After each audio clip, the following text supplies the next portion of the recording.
Wesh l'équipe, comme d'habitude, j'espère que vous allez bien, c'est votre Gassoun et on se retrouve pour une nouvelle vidéo. Et aujourd'hui, on va parler de Jujutsu Kaisen. Ouais, là y a pas le temps les gars, il y a beaucoup de choses à dire, donc là je fais vite. Donc comme je vous l'ai dit, on va parler de JJK, mais plus précisément de la traque mortelle. Alors ok, on va parler de la traque mortelle, tout ça, mais j'ai défini une limite. La traque mortelle, c'est un arc qui dure depuis 100 chapitres jusqu'à maintenant, et je me voyais pas parler de tout ça en une seule vidéo. Du coup, pour que ce soit plus simple pour moi et pour vous également, j'ai décidé de parler de la traque mortelle du chapitre 145 jusqu'au chapitre 215. Après, vous inquiétez pas, j'ai pas délimité au hasard, c'est juste parce que le chapitre 145, ça officialise un peu, entre guillemets, la traque mortelle. Et dans le chapitre 215, il y a un événement qui marque un tournant dans le manga. Et du coup, je me suis dit, bah, ce serait pas mal pour délimiter, en gros. Donc, pour les gars qui ont oublié, le chapitre 145, c'est le chapitre où on a les explications de Tengen par rapport à l'assimilation, la traque mortelle, tout ça. Et le chapitre 215, c'est le chapitre où Sukuna a volé le corps de Megumi et s'enfuit avec son acolyte. Du coup, vous aurez bien compris, hein, mais ceux qui n'ont pas lu le manga, cassez-vous. Non, vraiment, cassez-vous, parce que là, je veux vraiment spoiler le manga, en fait. Mais du coup, juste avant de commencer, c'est quoi la traque mortelle exactement? Pour être honnête, les gars, à la base, j'étais vraiment pas sûr de faire un résumé par rapport à l'arc de la traque mortelle, parce qu'en vrai, je suis même pas sûr de l'avoir compris à 100%. Mais normalement, à l'aide de mes connaissances, de la relecture du manga, de threads sur Twitter, de threads sur Reddit, de quelques vidéos YouTube, normalement, je pense être en capacité de vous faire un résumé en gros et en large. Ok, pour la traque mortelle, on a deux camps. On a le camp des méchants et le camp des gentils. En vrai de vrai, pour le clan des gentils, les objectifs sont assez clairs. C'est pas très compliqué, il y en a deux précisément. Leur premier objectif, c'est clairement de sauver Gojo, qui a été emprisonné pendant l'arc de Shibuya. Et pour ça, ils doivent retrouver un exorciste réincarné qui s'appelle l'Ange et qui se trouve dans l'une des arènes de la traque mortelle. Et la particularité de ce personnage, c'est qu'il a la capacité d'annuler les sorts. En bref, c'est la seule personne en mesure de pouvoir sauver Gojo. Et leur deuxième objectif est de sauver la sœur de Megumi. En gros, on nous explique que la sœur de Megumi est une exorciste éveillée. Je sais pas si vous vous rappelez, mais c'est un peu la même chose qu'avec Junpei. En gros, elle possède un sort, mais elle en a pas encore conscience.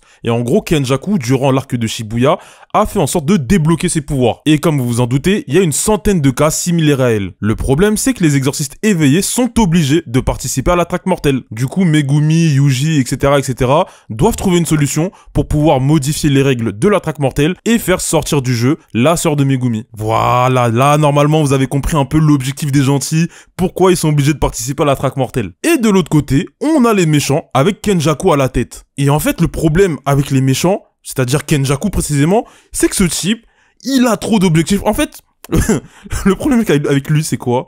C'est qu'il a un objectif, mais c'est même pas clair dans sa tête. En fait, carrément, ça me fait rire, tu vois. Mais Kenjaku, en fait, c'est quoi dans sa tête? C'est juste un mec qui veut foutre le bordel. C'est tout. C'est un type qui, au fin fond de sa campagne, s'ennuyait.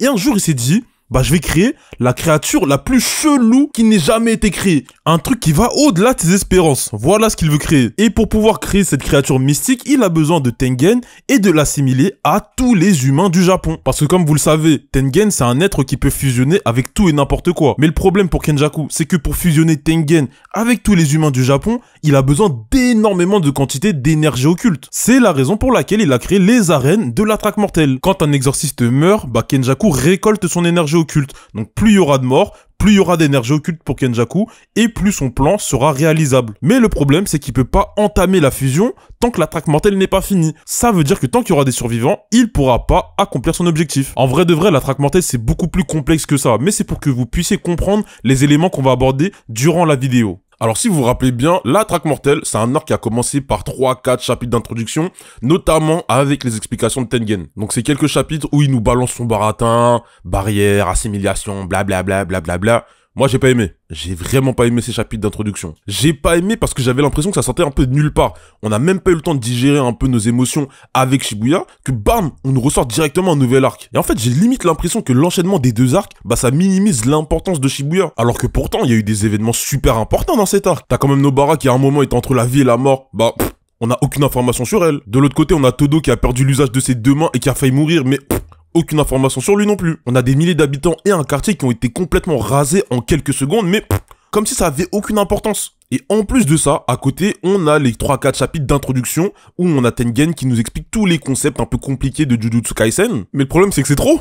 Ah, il y a trop d'informations. Ah non, là, c'était trop pour moi. Les sujets dont il parlait, on les connaissait. C'était compréhensible, mais en fait, c'était trop condensé en quelques chapitres. Ça nous parle de la bête que Genjaku veut créer, ça nous parle de la barrière du Japon, l'assimilation, de l'ancien vassal de Tengen, ça nous parle de reliques maudites de l'ancien temps. Ok, les informations qui sont présentes dans les chapitres d'introduction, on connaît tout ça déjà. Je sais, c'est pas des concepts nouveaux, mais le fait de tout condenser, de ramener autant de concepts en même temps, ça fait mal au crâne. Donc déjà, on a une introduction que je qualifie de maladroite, mais en plus de ça, il y a un condensé d'informations qui est pas forcément agréable à lire. Mais vous voyez, malgré tout ça, j'étais super hypé. Vraiment, l'arc, il me vendait du rêve. Moi, il m'en faut peu. On me dit que les meilleurs exorcistes de l'histoire, de l'ancien temps et du nouveau temps vont s'affronter dans des arènes. Et il m'en faut peu. Je vous ai dit, il m'en faut peu. Et vu qu'on a parlé des transitions entre différents arcs, bah parlons des transitions au sein de l'arc lui-même. En fait, je sais pas si on parle de transition ou de rythme, mais en fait, dans tous les cas, c'est mauvais. Dans tous les cas, c'est un truc, c'est mal fait. En fait, non.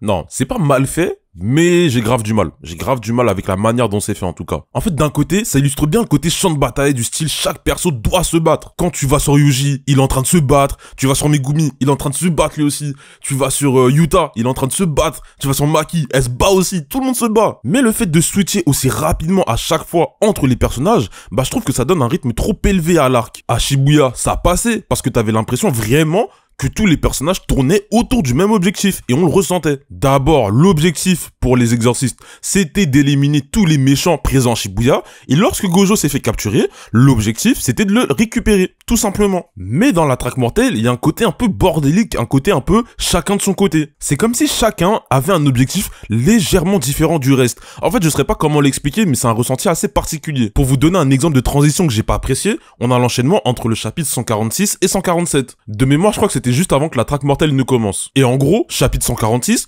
on a des explications un peu sur la traque mortelle, Tengen, blablabli, blablabla. On nous présente un nouveau joueur de la traque mortelle, pourquoi pas, j'ai envie de te dire. Et chapitre 147, sorti de nulle part, t'as Gege qui décide de nous faire un chapitre sur le directeur du lycée, personnage qu'on n'a pas vu depuis maintenant 23 ans. Et en plus, faut voir la gueule du chapitre, on dirait qu'on l'a forcé à faire. En fait, tout simplement, on avait vraiment l'impression que Gege Akutami voulait se débarrasser d'un personnage, du coup il a fait un flashback, un combat, sa mort, et s'est retrouvé avec Panda dans le même chapitre. C'était n'importe quoi. C'était n'importe quoi. Par contre, l'avantage avec ce genre d'arc, c'est que ça se relie super facilement. Les arcs qui vont super vite, de manière effrénée comme ça se relie facilement. Et ça a été mon cas. Je l'ai relu au moins 2 ou 3 fois. Par contre, s'il y a bien un truc pendant cet arc que j'ai surkiffé, c'est les combats. Mais oh là là, j'ai pas les mots, c'était de la frappe. En soi, les combats dans GGK, ça a toujours été de la frappe. Mais dans la traque mortelle, j'ai l'impression qu'il s'est amélioré de dingue. Il a toujours été bon dessinateur, mais avant, il y avait un côté beaucoup plus brut. Alors que maintenant, dans la traque mortelle, j'ai l'impression qu'il a beaucoup plus confiance dans son trait et ça se ressent. Après bon, les gars, vous vous doutez bien, je suis pas dessinateur,